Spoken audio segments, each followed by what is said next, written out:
Welcome back guys to another episode of my monthly channel update series. So this time we will talk about June of 2019. This actually now means that more than half the year is now over.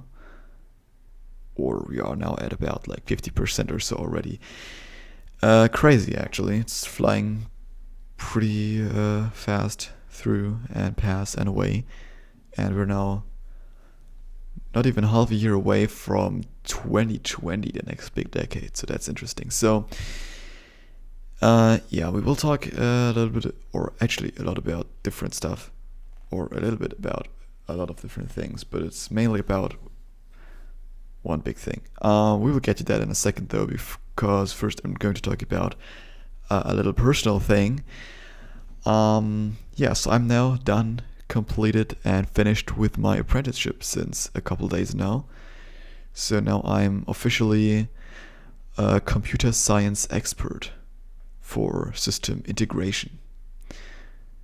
Sounds fancy, probably more fancy than it is, but that's pretty sweet. That basically means that I'm earning more money now. That's the most important part. I'm still going to work for the same company and everything, so nothing big will really change there, but now I'm one step closer to being like an adult, which is weird to think about. Alright, now let's talk a bit about the big things, the big changes. So usually I would now talk a bit about let's play stuff that has been happening. And that's kind of like the start of the story, basically. So I actually did finish the season 5 of the Factorio Let's Play, which was like the speedrun try, which we actually like 7.5 or something hours, I think. Like I definitely was faster than 8 hours first try. I didn't think that would happen. I made a really nice time lapse about that, which is now also up online on the channel, and together with a tutorial on how to make time lapses. But yeah, also some new complete tutorials. I think I only made 2 this month, but the big one, obviously the one about trains, which was really a lot of work.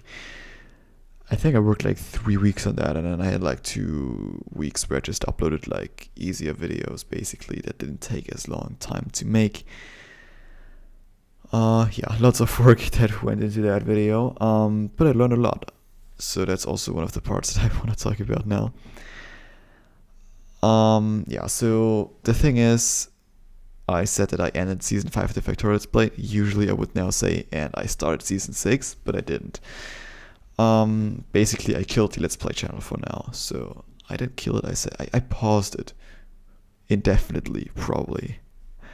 Or maybe we will restart it in the future. But the thing is, and we will talk about that when we look at the analytics, I just looked at it and I realistically looked at how much time this channel takes me, and the last couple of videos were pretty binary in the view count. So some got like 1 view, most got 0 views, and when you work like 20 to 30 minutes on a video, which isn't a lot, but it's like 20 to 30 minutes every single day, then that definitely adds up. And if that gets you nowhere, then and no one watches them and nobody's interested in it, then why even bother, right? So I just stopped doing that because I thought, hey, I might be able to use the time for something that's a little bit more worthwhile. So basically I started learning again new things. Well done with the apprenticeship, but now you're learning forever, basically. So I thought like, hey, all these YouTubers, they give you like those 2 months of free like Skillshare. So I just did that, right? Just got myself 2 free months of just Skillshare. I mean, they wanted my PayPal and everything, but I also immediately set up a reminder on my phone for 2 months to cancel that if I want to, so I don't forget. But yeah, I was a little bit around on Skillshare. I learned a bit about like Adobe Illustrator, which was pretty fun. So in the train tutorial, all the animated graphics are made in Illustrator. I mean, it's mostly just text and everything, right? But it's like pretty much only text. I actually didn't really use any of the fancy Illustrator features. And then I animated that in After Effects. I also learned a bit more about After Effects, which is also really interesting. It was pretty helpful, and I definitely realized that, hey, yeah, all the new bit of new knowledge actually helped quite a bit in accelerating the video production and the animating process especially. And it's not only faster, it's also much more accurate and everything is a little bit cooler. It's not a huge change in like the visuals, but I think it's like just a tiny bit, but the making and the production of it is now much more efficient. So yeah, I'm using now Illustrator instead of Photoshop for most things, or I want to use Illustrator more for things. The thing is, they are, or on the surface, they're like very similar pieces of software, but like Illustrator is much more made to build graphics, and Photoshop is more made to manipulate graphics, if that makes any sense. So Illustrator is completely based around like vector graphics, which is really interesting, I would say. So essentially, the advantage of using something like vector graphics is that you can just scale up. So vector graphics are essentially just, you're not saving like a shape as like pixels like you would do in like a rasterized image in Photoshop, for example, or when you save like a PNG or JPEG or something that's like rasterized. So everything is like pixels. If you have a circle, then a program generated something out of these little squares, all these pixels that kind of looks like a circle, but if you look closely, it isn't. And if you have to blow the graphic up to like a higher resolution, or you scale it up, then this becomes pretty apparent. And vector graphics, and with that Illustrator, they do that a little bit differently, because they don't say, hey, this is a circle and that has like black pixels here, and here, and maybe there are some like grayish pixels around the border to make it seem more round. Vector graphics say, hey, here's a circle with that radius and that color and that size and that position. And then the program displaying the circle then can take this data and generate a circle out of that. And then for your screen, like rasterize the image in the perfect resolution. So you can just scale the image up indefinitely pretty much, and the circle will still be round and look great. And that's a great thing about vector graphics. And yeah, just in general, Illustrator is much more made for like building graphics like that, and there are just a lot more nice features in that direction. Yeah, it's a lot of the little things. It's like, also for the basic things that I was doing, just mostly text, it's just like the little things that you realize, hey, this is really just made more for the type of thing that I want to use it for. So another thing that I'm now currently learning is Node.js. So this is a programming language-ish. So it's essentially, it's JavaScript, which I'm also not really good at. But Node.js is much more not a programming language, it's like an environment. So it's like, it's a little bit difficult to say, but essentially JavaScript is a programming language that was originally designed to run in the browser, right? It's like client side. It's like comes in form of embedded JavaScript scripts inside of web pages, for example, so things are a little bit more dynamic. And Node.js now takes JavaScript and puts that on the other side into the server. And now you can actually write server stuff and server applications using Node.js. But yeah, you essentially just still write your JavaScript code with like all the Node.js runtime and all its libraries, and it's really cool. And it's in many ways rather different from programming languages I was using before, mainly like C#, for a lot of reasons that I can't really go into right now for sake of the video length here, but it's generally really, really interesting. So why do I want to learn Node.js? That's the bigger question. So the answer to that is I'm also working now on a Discord bot that is going to do a whole lot of things. And Discord bots, you can theoretically program them in all different kinds of languages, but I'm going to use Node.js to do that, because it's a pretty sweet fit for, well, a server-side application like a Discord bot. And there's also like a pretty nice Discord library, Node library called Discord.js, which is pretty cool and easy to use, and it has great documentation.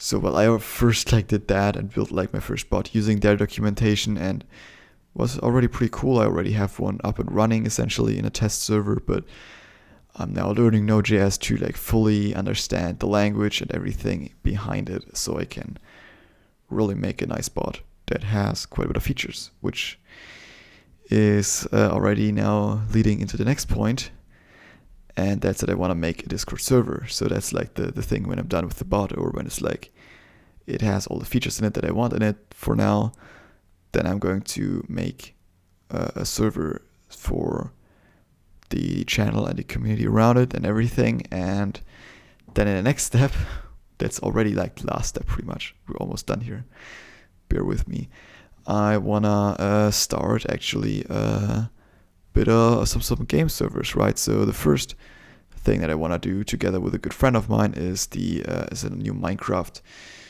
not single player server, a Minecraft SMP server, a survival multiplayer server.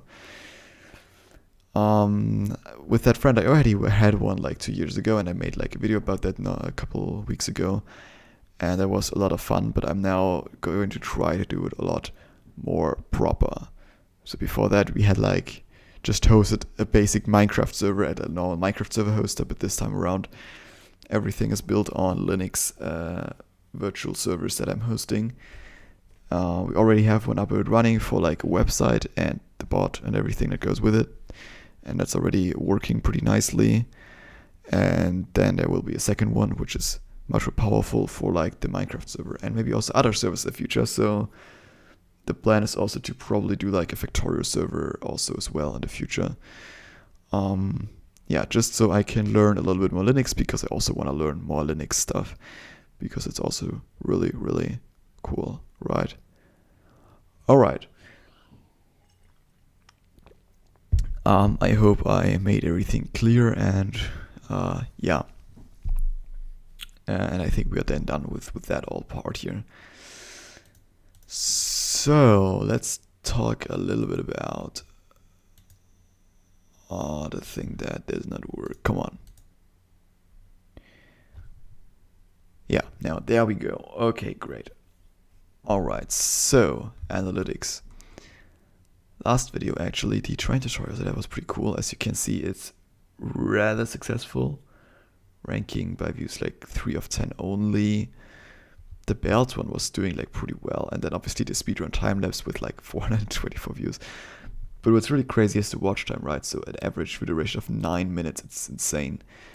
And so yeah, that's actually doing rather well. The rest is not really that well if we look at the analytics here, or at first sight at least it is not. Subscribers is like grayed out, what the hell. Let's take a look at June here. Why is this gone? I have no idea.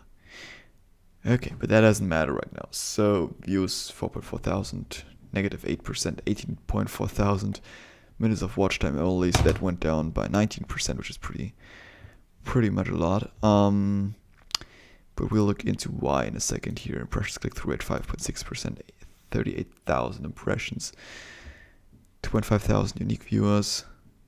Yeah, you can definitely see like the spike here at the day where I uploaded the time-lapse video. YouTube search is a lot of traffic source, suggested videos. So YouTube search, I think, was always like second. If you look at like May, yeah, YouTube search second, suggested videos first. So yeah, YouTube is suggesting my videos less and less, it seems. Oh wow, 46,000 impressions down to 38,000. That's quite a bit. That's actually going down by quite a bit. Only 38.7% of my watch time also comes from YouTube recommending my content. So that was probably also more in May. Yeah, a little bit more for sure. So yeah, YouTube just doesn't like my channel anymore, right? Like the algorithm is punishing me here for something. And that something, or my idea of that something, comes here also in a second. So Google search for external sources as always, also Reddit, because well, I posted a time lapse there. YouTube is also pretty external, factorio.com from like my forum posts probably. Traffic source suggested videos, yeah, these are pretty much almost only my own videos.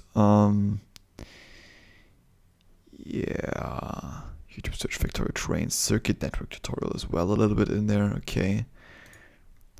Interest viewers, average view duration also went down by a little bit. Yeah. Build an audience. Average views per view also went down by a little bit, but that's to be expected. Yeah, now the most important thing, earn revenue. €0, as always. Great. Okay, I went a bit quicker through that because I now want to take a look at that thing right about here. Okay. I want to look at the channel and I want to look at the group here. So let's look at the train tutorial. So these are all the 6 train tutorial videos, so the 5 original ones and then the 017 related one as well, which is also the one that is doing the worst, interestingly enough. Okay, comparing that now to all videos without these train tutorial videos. I think I don't have all of them in here yet. Test 2, we can leave that aside for now. Oh yeah, I also have no access to the Google Earth Studio, which is really cool. I might also do a video about that at some point. Okay, so now I want to compare that, please. Hello? Is that a little bit too much or...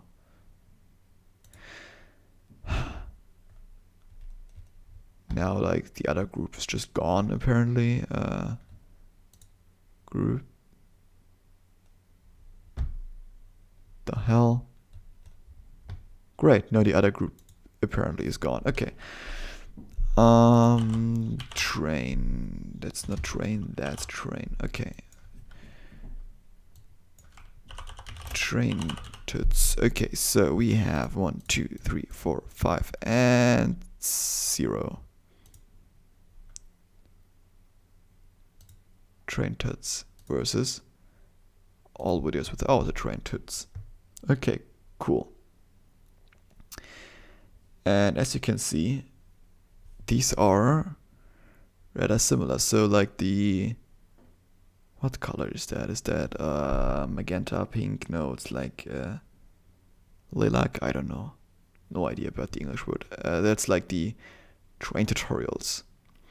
And the green one is all videos without the train tutorials. So it's fairly similar if we actually go on to like maybe weekly. Yeah, sure, like the one week where I uploaded like the time-lapse, the normal videos or newer videos. Essentially what that means is they got more views. If you go on to watch time, which is a little bit more important for the YouTube algorithm, then yeah, it's still pretty much similar, to be honest. Like the change or the difference isn't too high. And now to really look at the issue here, let's go for the last 365 days for both of these. That's going to take a little while. Okay. So what you can see here pretty much is now that the train tutorial was always a lot more successful. I mean, sure, that was like the first couple videos I made. I posted most of them on Reddit. They did pretty well and they're still doing pretty well. And then around the end of December here, they essentially just skyrocketed and that lasted like for 2 to 3 months. And then let's actually go to a complete monthly view here. Yeah, let's go back to weekly actually. So they were pretty high here, went a little bit down, dipped a little bit, went up again, went down by quite a bit again, but then also the normal videos were doing pretty well. I think that was, yeah, that was I think the time when 017 got released. Exactly. And then now, since then, essentially the train tutorials are on a pretty great downward slope here, while all the other videos are actually growing here a little bit. So essentially now that I am going down in watch time and views as well, if you look at views, yeah, that just means it's like the new videos are doing like just fine, but the old videos, which were pretty much most of the channel, are now doing worse, and that's something that I can't really control. Subscribers, yeah, here you can see this is now actually getting rather similar here, so I guess next month might be the month where all the new videos are more important than the train tutorials, which is really interesting. Impressions. Yeah, so impressions actually going to pretty similar levels there now. Yeah, well, January was a little bit weird there. Okay, interesting. Impressions click-through rate. So looking at this, the train tutorial were a lot better in the click-through rate than all the other videos, but now this is really, really similar. Okay, now let's go out of this comparison here. Let's go into only the videos without the train tutorial. Yeah, no, I don't think that I can see anything percentage-wise here, actually. Yeah, I can't see that stuff in percent. So let's head back to... Why are you going on my nerves? Something is missing. Yeah, thank you. Like, they're really harassing you now to go to the new one. But it's like, yeah, it's still missing some features, guys. Search for contents, okay.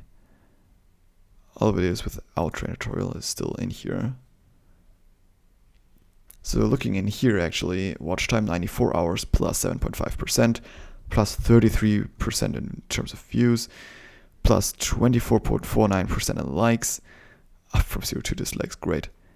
89 comments. Oh yeah, right, it was a live stream. Plus 1,680%, great. Plus 8 shares, that's similar. And also more subscribers. So looking at this, it's like, if I would just look at this, it looks pretty much fine, right? But if I look at all the videos, then yeah, not so nice. But I think now in the future, in like the next couple months, this all will turn around and the new videos will kind of support the channel. At least that's my hope. Okay, subscribers. Let's also take a look in here once we're here. So I gained 20 subscribers, which the other one, the new analytics, didn't want to tell me, but here we have it. And I actually gained 30 and I lost 10. So yeah, I mean, that's, on one hand it's unfortunate that I lose subscribers, but on the other hand it's like better have like active subscribers than inactive subscribers. So if you're not interested in the videos, just unsubscribe. It's just making that subscriber number a little bit more clear, I think. And I don't think that subscribers aren't really that important for like the algorithm and stuff like that. So yeah, let's also take a look at the Let's Play channel here, just as the last little thing. I actually gained 3 new subscribers. As soon as I don't make videos here anymore, subscribers start pouring in. Looking at videos here first. Yeah, you can see what I was talking about. 0, 1, 0, 0, 0, 0, 1, 1, 0, 0, 0. Yeah, it's doesn't make a lot of sense, honestly. Yeah, here I was still uploading, but that's like, I made 11 views in the last 28 days. June, 13 views and 18 minutes of watch time. It's nothing, essentially. Yeah, so yeah, go to the new analytics, please. Thank you. Why are you loading so long? Yeah, just because I use Firefox, probably just want to punish me for not using Chrome. Yeah, here we have it. Let's also take a quick look at the analytics of just this video alone. So views is pretty much in like the typical, or actually a little bit above the typical views in this period. But watch time is a lot greater and a lot better, which is nice. Impressions click-through rate is actually not that high. That's interesting. The average video ratio is also pretty great. And average views per view is 1.2, so some people just watch the video also twice, which is kind of nice. Okay, but I think we are pretty much done here now for the day. So thank you guys for watching. See you on the next videos. And until then, have a great time. See you then. Bye bye.